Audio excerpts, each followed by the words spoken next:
ದ್ವೇಷ ಭಾಷಣ ವಿರೋಧಿ ಬಿಲ್ನಿಂದ ಕಾಂಗ್ರೆಸ್ಗೆ ಆಪತ್ತು.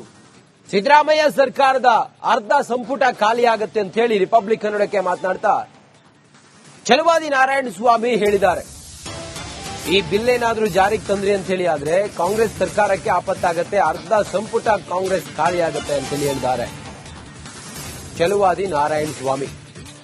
ಪರಿಷತ್ನಲ್ಲಿ ಬಿಲ್ ವಿರೋಧಿಸಲು ದೋಸ್ತಿಗಳು ಒಗ್ಗಟ್ಟಾಗಿದ್ದೇವೆ. ನಮ್ಮ ಸರ್ಕಾರ ಬಂದ್ರೆ ಈ ಕಾನೂನು ಪ್ರಯೋಗ ಮಾಡಬಹುದು, ಆದ್ರೆ ನಾವು ಆ ರೀತಿಯ ಕೆಲಸ ಮಾಡೋದಿಲ್ಲ ಅಂತ ಹೇಳಿ ಛಲವಾದಿ ನಾರಾಯಣ ಸ್ವಾಮಿ ಹೇಳಿದ್ದಾರೆ. ಈ ಬಿಲ್ ಇಷ್ಟಕ್ಕೆ ಬಿಡಿ ಅಂತ ಹೇಳಿ ರಾಜ್ಯ ಸರ್ಕಾರಕ್ಕೆ ಮನವಿ ಮಾಡ್ತೇನೆ ಅಂತ ಹೇಳಿದ್ದಾರೆ ಛಲವಾದಿ ನಾರಾಯಣ ಸ್ವಾಮಿ.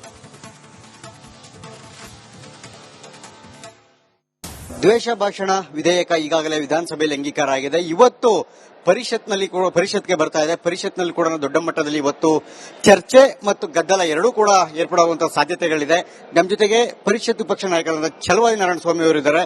ಅವ್ರನ್ನ ಮಾತಾಡ್ಸೋಣ. ಈ ದ್ವೇಷ ಭಾಷಣ ಬಿಲ್ ಅನ್ನ ಇವತ್ತು ಸದನದಲ್ಲಿ ಅವರ ಸ್ಟ್ಯಾಂಡ್ ಏನಿರುತ್ತೆ ಮತ್ತೆ ಈ ಬಿಲ್ಗೆ ಯಾವ ರೀತಿಯಾಗಿ ಪ್ರತಿರೋಧ ವ್ಯಕ್ತಪಡಿಸ್ತಾರೋ ಅಥವಾ ಸ್ವೀಕರಿಸ್ತಾರೋ ಏನು ಅನ್ನೋದನ್ನ ನೇರವಾಗಿ ಅವ್ರನ್ನೇ ಮಾತಾಡ್ಸೋಣ. ಸರ್ ನಮಸ್ತೆ. ಈಗಾಗಲೇ ದ್ವೇಷ ಭಾಷಣ ವಿಧೇಯಕಕ್ಕೆ ಸಂಬಂಧಪಟ್ಟಂತೆ ವಿಧಾನಸಭೆಯಲ್ಲಿ ಅಂಗೀಕಾರ ಆಗಿದೆ. ಜೊತೆಗೆ ಅಷ್ಟೇ ದೊಡ್ಡ ಮಟ್ಟದಲ್ಲಿ ಗದ್ದಲ ಕೂಡ ಆಯಿತು. ಗದ್ದಲದ ನಡುವಿನ ಅಂಗೀಕಾರ ಆಗಿದೆ. ಜೊತೆಗೆ ಚರ್ಚೆಗೆ ಅವಕಾಶ ಸಿಕ್ಕಿಲ್ಲ ಅಂತಕ್ಕಂಥದ್ದು ಒಂದು ಕಡೆಗೆ ಅಲ್ಲಿಯ ಸದಸ್ಯರ ಆಕ್ಷೇಪ ಇರತಕ್ಕಂಥದ್ದು. ಈಗ ಇವತ್ತು ಪರಿಷತ್ತಿಗೆ ಬರ್ತಾ ಇದೆ. ಈ ಬಿಲ್ ಅನ್ನು ಯಾವ ರೀತಿಯಾಗಿ ನೋಡ್ತೀರಿ ಮೊದಲನೇದಾಗಿ, ಮತ್ತೆ ನಿಮ್ ಸ್ಟ್ಯಾಂಡ್ ಏನು ಅಂತ ಸರ್? ದ್ವೇಷ ಭಾಷಣದ ಮಸೂದೆಗೆ ನಮ್ಮದು ಸಂಪೂರ್ಣ ವಿರೋಧ ಇದೆ. ಈಗಾಗಲೇ ದ್ವೇಷ ಭಾಷಣ ಎಲ್ಲಾದರೂ ಮಾಡಿದ್ದೇ ಆದರೆ ಕಾನೂನು ಕ್ರಮ ಜರುಗಿಸಲಿಕ್ಕೆ ಎಲ್ಲಾ ರೀತಿಯ ಅವಕಾಶಗಳಿದೆ. ಕಾನೂನಿನ ಅಡಿಯಲ್ಲಿ ಮಾಡತಕ್ಕಂಥ ಈ ಕೆಲಸವನ್ನ ಈಗ ಹೆಚ್ಚಿನ ಒಂದು ಕಟ್ಟುನಿಟ್ಟಿನ ಕ್ರಮ ಕೈಗೊಳ್ತಕ್ಕಂಥದ್ದು. ಈ ದ್ವೇಷ ಭಾಷಣದ ಇದನ್ನ ನಾನ್ ಬೇಲೇಬಲ್ ಅಂತ ಮಾಡಿ ಈಗ ಅದು ಪೊಲೀಸ್ ಇಲಾಖೆಗೆ ಮತ್ತಷ್ಟು ಶಕ್ತಿ ತುಂಬಿಬಿಟ್ರೆ ನಾಳೆ ದಿವಸ ಏನಾಗ್ತದೆ, ಇದು ನಾನ್ ಬೇಲೇಬಲ್ ಮತ್ತೆ ಈವನ್ ಇದು ಯಾವುದೇ ನೀವು ನೋಟಿಸ್ ಕೂಡ ಕೊಡಂಗಿಲ್ಲ. ಇಷ್ಟ ಬಂದು ನೇರವಾಗಿ ಅವರನ್ನ ಅರೆಸ್ಟ್ ಮಾಡ್ಕೊಂಡು ಕರ್ಕೊಂಡು ಹೋಗ್ಬೋದು. ಅಂದ್ರೆ ಈ ಮಟ್ಟಕ್ಕೆ ಏನಾದ್ರೂ ಒಂದು ಸರ್ಕಾರ ಈ ರೀತಿಯ ತೀರ್ಮಾನಕ್ಕೆ ಬಂದುಬಿಟ್ರೆ ಯಾರ ಮೇಲೆ ಬೇಕಾದ್ರೂ ದ್ವೇಷ ಸಾಧಿಸಿದ್ರು ಅಂತ ಹೇಳಿ ಒಂದು ಇದನ್ನು ಮಾಡಬಹುದು. ನಾನು ಉದಾಹರಣೆ ಹೇಳ್ತೇನೆ. ಇತ್ತೀಚೆಗೆ ಒಂದು ವಿಷಯ ಬಂತು. ಮಾನ್ಯ ಉಗ್ರಪ್ಪನವರು ಒಂದು ಎಸ್ಟಿಗೆ ಕುರುಬರನ್ನ ಸೇರಿಸತಕ್ಕಂಥದ್ದು ಇದು ಸರಿಯಾದ ಕ್ರಮವಲ್ಲ, ನಮಗೆ ಎಸ್ಟಿಗಳಿಗೆ ಅನ್ಯಾಯ ಆಗುತ್ತೆ, ಒಂದು ಸಮಯ ಅದನ್ನ ನೀವು ಮಾಡೋದೇ ಆದ್ರೆ ಅವರು ಎಲ್ಲಿಂದ ಬರ್ತಾರೋ ಅಷ್ಟು ರಿಸರ್ವೇಶನ್ ಅನ್ನ ಇಲ್ಲಿಗೆ ಶಿಫ್ಟ್ ಮಾಡ್ಕೊಂಡು ಬರಬೇಕು ಅಂತ ಹೇಳಿದ್ರು ಅವರು ಮುಖ್ಯಮಂತ್ರಿಗಳ ಜೊತೆ. ಅದೇ ಮಾತನ್ನ ನಾನು ಹೇಳಿದ್ದೆ.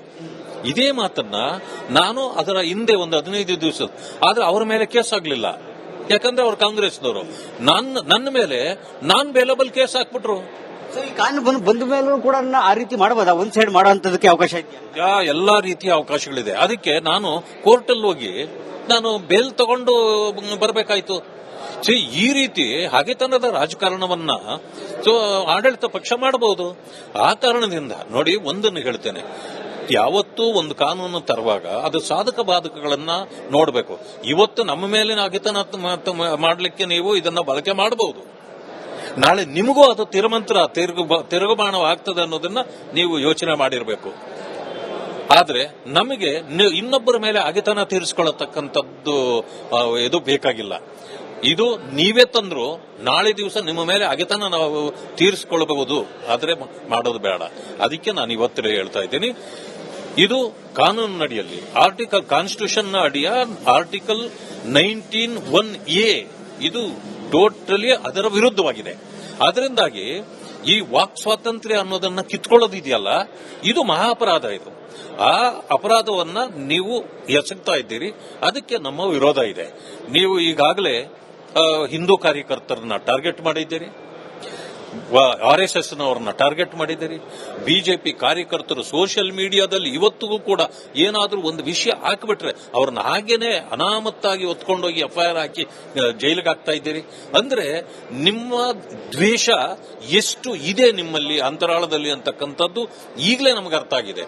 ಆದ್ರೆ ಇನ್ನೂ ಇದಕ್ಕೆ ಹೆಚ್ಚಿನ ಹಲ್ಲುಗಳನ್ನು ಕೊಟ್ರೆ ನೀವು ಯಾವ ರೀತಿ ಇನ್ನಷ್ಟು ಹಿಂಸಿಸಬಹುದು ಜನರನ್ನ, ಇದು ಇದರಲ್ಲಿ ಕಂಡು ಬರ್ತದೆ. ಆದ್ರಿಂದ ಇದನ್ನ ವಿರೋಧ ನಾವು ಮಾಡಲೇಬೇಕು, ಮಾಡೇ ಮಾಡ್ತೀವಿ. ಇವತ್ತಿನ ಅಧಿವೇಶನದಲ್ಲಿ, ಇವತ್ತಿನ ಸದನದಲ್ಲಿ ಯಾವ ರೀತಿಯಾಗಿ ಈ ಪ್ರತಿಬಂಧಕ ಬಿಲ್ ಮೇಲೆ ಚರ್ಚೆ ನಡೆಯುತ್ತೆ, ಮತ್ತೆ ಈ ಬಿಲ್ ಪಾಸ್ ಆಗತ್ತಾ ಅಥವಾ ಫೇಲ್ ಆಗತ್ತಾ ಅನ್ನೋದನ್ನ ಕ್ಯಾಮ್ರಾ ಪರ್ಸನ್ ಮಹೇಶ್ ಜೊತೆ ಸುರೇಶ್, ರಿಪಬ್ಲಿಕ್ ಕನ್ನಡ, ಬೆಳಗಾವಿ. ದ್ವೇಷ ಭಾಷಣ ವಿರೋಧಿ ಬಿಲ್ನಿಂದ ಕಾಂಗ್ರೆಸ್ಗೆ ಆಪತ್ತು. ಸಿದ್ದರಾಮಯ್ಯ ಸರ್ಕಾರದ ಅರ್ಧ ಸಂಪುಟ ಖಾಲಿಯಾಗುತ್ತೆ ಅಂತ ಹೇಳಿ ರಿಪಬ್ಲಿಕ್ ಕನ್ನಡಕ್ಕೆ ಮಾತನಾಡ್ತಾ ಛಲವಾದಿ ನಾರಾಯಣ ಸ್ವಾಮಿ ಹೇಳಿದ್ದಾರೆ. ಈ ಬಿಲ್ ಏನಾದ್ರೂ ಜಾರಿಗೆ ತಂದ್ರಿ ಅಂತ ಹೇಳಿ ಆದ್ರೆ ಕಾಂಗ್ರೆಸ್ ಸರ್ಕಾರಕ್ಕೆ ಆಪತ್ತಾಗತ್ತೆ, ಅರ್ಧ ಸಂಪುಟ ಕಾಂಗ್ರೆಸ್ ಖಾಲಿಯಾಗತ್ತೆ ಅಂತ ಹೇಳಿ ಹೇಳಿದ್ದಾರೆ ಛಲವಾದಿ ನಾರಾಯಣ ಸ್ವಾಮಿ. ಪರಿಷತ್ನಲ್ಲಿ ಬಿಲ್ ವಿರೋಧಿಸಲು ದೋಸ್ತಿಗಳು ಒಗ್ಗಟ್ಟಾಗಿದ್ದೇವೆ. ನಮ್ಮ ಸರ್ಕಾರ ಬಂದ್ರೆ ಈ ಕಾನೂನು ಪ್ರಯೋಗ ಮಾಡಬಹುದು, ಆದ್ರೆ ನಾವು ಆ ರೀತಿಯ ಕೆಲಸ ಮಾಡೋದಿಲ್ಲ ಅಂತ ಹೇಳಿ ಛಲವಾದಿ ನಾರಾಯಣ ಸ್ವಾಮಿ ಹೇಳಿದ್ದಾರೆ. ಈ ಬಿಲ್ ಇಷ್ಟಕ್ಕೆ ಬಿಡಿ ಅಂತ ಹೇಳಿ ರಾಜ್ಯ ಸರ್ಕಾರಕ್ಕೆ ಮನವಿ ಮಾಡ್ತೇನೆ ಅಂತ ಹೇಳಿದ್ದಾರೆ ಛಲವಾದಿ ನಾರಾಯಣ ಸ್ವಾಮಿ. ದ್ವೇಷ ಭಾಷಣ ವಿಧೇಯಕ ಈಗಾಗಲೇ ವಿಧಾನಸಭೆಯಲ್ಲಿ ಅಂಗೀಕಾರ ಆಗಿದೆ. ಇವತ್ತು ಪರಿಷತ್ಗೆ ಬರ್ತಾ ಇದೆ. ಪರಿಷತ್ನಲ್ಲಿ ಕೂಡ ದೊಡ್ಡ ಮಟ್ಟದಲ್ಲಿ ಇವತ್ತು ಚರ್ಚೆ ಮತ್ತು ಗದ್ದಲ ಎರಡೂ ಕೂಡ ಏರ್ಪಡುವಂತಹ ಸಾಧ್ಯತೆಗಳಿದೆ. ನಮ್ಮ ಜೊತೆಗೆ ಪರಿಷತ್ ವಿಪಕ್ಷ ನಾಯಕರಾದ ಛಲವಾದಿ ನಾರಾಯಣ ಸ್ವಾಮಿ ಅವರಿದ್ದಾರೆ. ಅವ್ರನ್ನ ಮಾತಾಡ್ಸೋಣ. ಈ ದ್ವೇಷ ಭಾಷಣ ಬಿಲ್ ಅನ್ನ ಇವತ್ತು ಸದನದಲ್ಲಿ ಅವರ ಸ್ಟ್ಯಾಂಡ್ ಏನಿರುತ್ತೆ, ಮತ್ತೆ ಈ ಬಿಲ್ಗೆ ಯಾವ ರೀತಿಯಾಗಿ ಪ್ರತಿರೋಧ ವ್ಯಕ್ತಪಡಿಸ್ತಾರೋ ಅಥವಾ ಸ್ವೀಕರಿಸ್ತಾರೋ ಏನು ಅನ್ನೋದನ್ನ ನೇರವಾಗಿ ಅವ್ರನ್ನೇ ಮಾತಾಡ್ಸೋಣ. ಸರ್ ನಮಸ್ತೆ. ಈಗಾಗಲೇ ದ್ವೇಷ ಭಾಷಣ ವಿಧೇಯಕಕ್ಕೆ ಸಂಬಂಧಪಟ್ಟಂತೆ ವಿಧಾನಸಭೆಯಲ್ಲಿ ಅಂಗೀಕಾರ ಆಗಿದೆ. ಜೊತೆಗೆ ಅಷ್ಟೇ ದೊಡ್ಡ ಮಟ್ಟದಲ್ಲಿ ಗದ್ದಲ ಕೂಡ ಆಯಿತು. ಗದ್ದಲದ ನಡುವಿನ ಅಂಗೀಕಾರ ಆಗಿದೆ. ಜೊತೆಗೆ ಚರ್ಚೆಗೆ ಅವಕಾಶ ಸಿಕ್ಕಿಲ್ಲ ಅಂತಕ್ಕಂಥದ್ದು ಒಂದು ಕಡೆಗೆ ಅಲ್ಲಿಯ ಸದಸ್ಯರ ಆಕ್ಷೇಪ ಇರತಕ್ಕಂಥದ್ದು. ಈಗ ಇವತ್ತು ಪರಿಷತ್ತಿಗೆ ಬರ್ತಾ ಇದೆ. ಈ ಬಿಲ್ ಅನ್ನು ಯಾವ ರೀತಿಯಾಗಿ ನೋಡ್ತೀರಿ ಮೊದಲನೇದಾಗಿ, ಮತ್ತೆ ನಿಮ್ ಸ್ಟ್ಯಾಂಡ್ ಏನು ಅಂತ ಸರ್? ದ್ವೇಷ ಭಾಷಣದ ಮಸೂದೆಗೆ ನಮ್ಮದು ಸಂಪೂರ್ಣ ವಿರೋಧ ಇದೆ. ಈಗಾಗಲೇ ದ್ವೇಷ ಭಾಷಣ ಎಲ್ಲಾದರೂ ಮಾಡಿದ್ದೇ ಆದ್ರೆ ಕಾನೂನು ಕ್ರಮ ಜರುಗಿಸಲಿಕ್ಕೆ ಎಲ್ಲಾ ರೀತಿಯ ಅವಕಾಶಗಳಿದೆ. ಕಾನೂನಿನ ಅಡಿಯಲ್ಲಿ ಮಾಡತಕ್ಕಂಥ ಈ ಕೆಲಸವನ್ನ ಈಗ ಹೆಚ್ಚಿನ ಒಂದು ಕಟ್ಟುನಿಟ್ಟಿನ ಕ್ರಮ ಕೈಗೊಳ್ತಕ್ಕಂಥದ್ದು. ಈ ದ್ವೇಷ ಭಾಷಣದ ಇದನ್ನ ನಾನ್ ಬೇಲೇಬಲ್ ಅಂತ ಮಾಡಿ ಈಗ ಅದು ಪೊಲೀಸ್ ಇಲಾಖೆಗೆ ಮತ್ತಷ್ಟು ಶಕ್ತಿ ತುಂಬಿಬಿಟ್ರೆ ನಾಳೆ ದಿವಸ ಏನಾಗ್ತದೆ, ಇದು ನಾನ್ ಬೇಲೇಬಲ್ ಮತ್ತೆ ಈವನ್ ಇದು ಯಾವುದೇ ನೀವು ನೋಟಿಸ್ ಕೂಡ ಕೊಡಂಗಿಲ್ಲ. ಇಷ್ಟ ಬಂದು ನೇರವಾಗಿ ಅವರನ್ನ ಅರೆಸ್ಟ್ ಮಾಡ್ಕೊಂಡು ಕರ್ಕೊಂಡು ಹೋಗ್ಬೋದು. ಅಂದ್ರೆ ಈ ಮಟ್ಟಕ್ಕೆ ಏನಾದರೂ ಒಂದು ಸರ್ಕಾರ ಈ ರೀತಿಯ ತೀರ್ಮಾನಕ್ಕೆ ಬಂದುಬಿಟ್ರೆ ಯಾರ ಮೇಲೆ ಬೇಕಾದರೂ ದ್ವೇಷ ಸಾಧಿಸಿದ್ರು ಅಂತ ಹೇಳಿ ಒಂದು ಇದನ್ನು ಮಾಡಬಹುದು. ನಾನು ಉದಾಹರಣೆ ಹೇಳ್ತೇನೆ. ಇತ್ತೀಚೆಗೆ ಒಂದು ವಿಷಯ ಬಂತು.